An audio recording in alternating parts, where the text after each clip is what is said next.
అస్సలాము అలైకుం, నమస్తే, హలో మిత్రులారా. తెలుగు భాష ప్రయాణంలో, తెలుగు భాష ప్రపంచంలో, తెలుగు భాష పల్లకిలో, తెలుగు భాష పూల తోటలో ఎందరో మహానుభావులు, అందరికీ వందనాలు. బాలాజీ స్వామి నిజమైన భక్తుడు,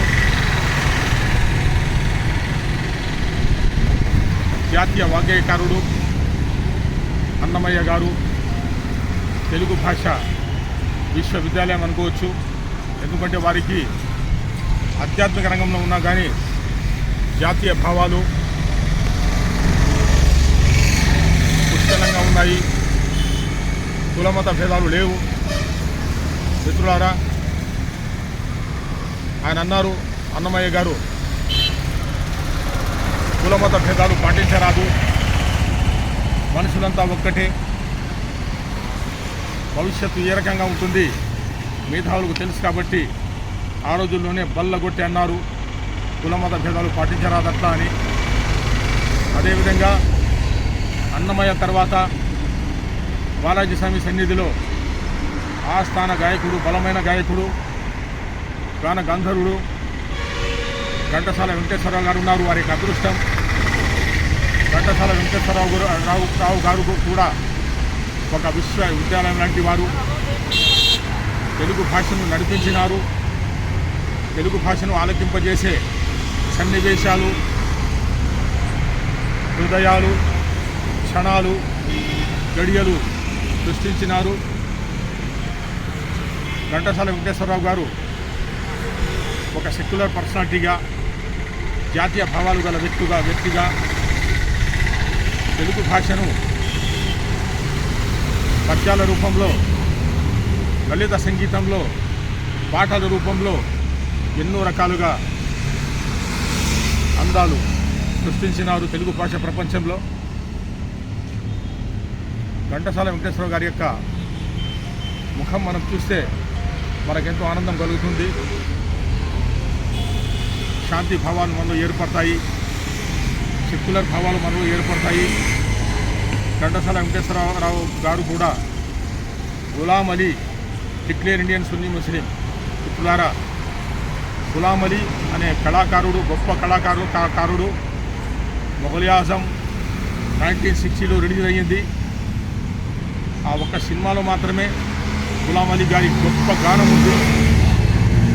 అటువంటి కళాకారుణ్ణి ఘంటసాల వెంకటేశ్వరరావు గారు నిజమైన బ్రాహ్మణుడు, సెక్యులర్ భావాలతో, సోదర భావనతో గులాం అలీ గారికి తన ఇంట్లో ఒక గది కేటాయించి, వారు నాన్ వెజ్ వాడినా కానీ వారికి అనుమతించి, వీరు పక్కా బ్రాహ్మణులుగా ఒక ఇంట్లో ఉంటూ ఎంతో సోదర భావన కల్పించినారు.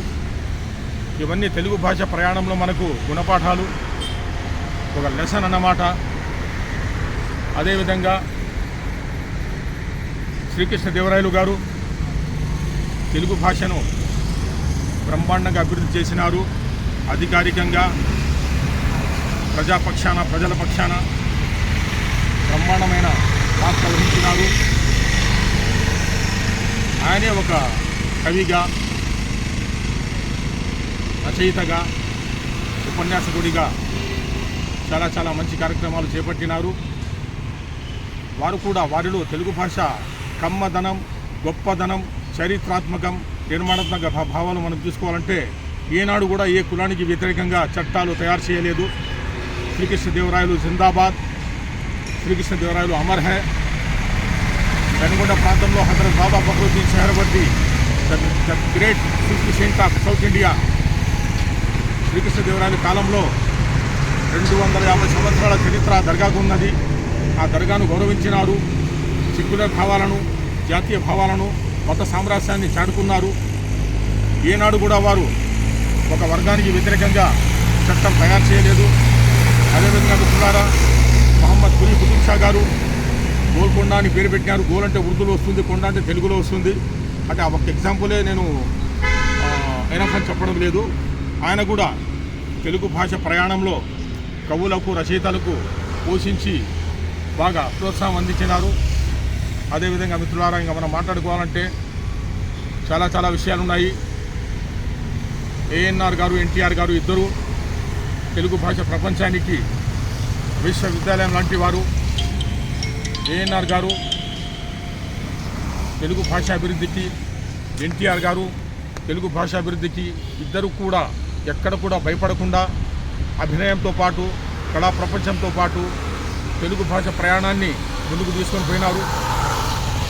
మన ఆంధ్రప్రదేశ్ రాష్ట్రంలో మనం చూసుకుంటే అనంతపురం జిల్లాలో శ్రీకృష్ణదేవరాయల విశ్వవిద్యాలయం ఎన్టీ రామారావు గారు స్థాపించినారు.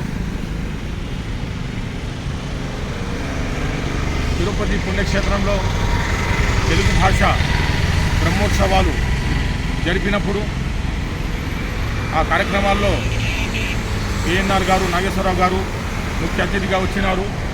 వారు వేదిక పైన అన్నారు, మాతృభాషను గౌరవించండి, మాతృభాషను ఆదరించండి. ఎందుకంటే మాతృభాషను గౌరవిస్తే మన భవిష్యత్తు బ్రహ్మాండంగా ఉంటుంది. ఆ సభలో ఆయన అన్నారు, మా ఇంట్లో ఎవరైనా తెలుగు భాషలో మాట్లాడకుండా పోతే దవళ్ళు పగిలిపోతాయని వల్ల కొట్టి చెప్పినారు. సంపన్నుడు, మంచి కీర్తి ఉన్న పర్సనాలిటీ ఎందుకు చెప్పినారు? భాషను ప్రేమించాలి. మిత్రులారా, ఎన్టీ రామారావు గారు ముఖ్యమంత్రిగా వచ్చిన తర్వాత తెలుగు భాష అభివృద్ధికి ఎన్నో రకాల కార్యక్రమాలు చేపట్టినారు. అదేవిధంగా ఆంధ్రప్రదేశ్ రాష్ట్ర అభివృద్ధికి ఎనలేని కృషి చేసినారు. చివరిగా మాట్లాడుకోవాలంటే మిత్రులారా, ఏపీ ఫ్రెండ్స్ అలీ ఖాన్ మీ ముందరే ఉన్నాడు. One piece national awardee government of India Telugu Urdu భాష నేషనల్ స్పీకర్. మిత్రులారా, నా విద్యాభ్యాసనం మొత్తం ఉర్దూ మీడియంలో, ఇంగ్లీష్ మీడియంలో జరిగింది. కద్రి ప్రాంతంలో, బెంగళూరు ప్రాంతంలో, హైదరాబాద్ ప్రాంతంలో నా విద్యాభ్యాసనం ఉర్దూ ఇంగ్లీష్ భాషలో జరిగింది మీడియంలో.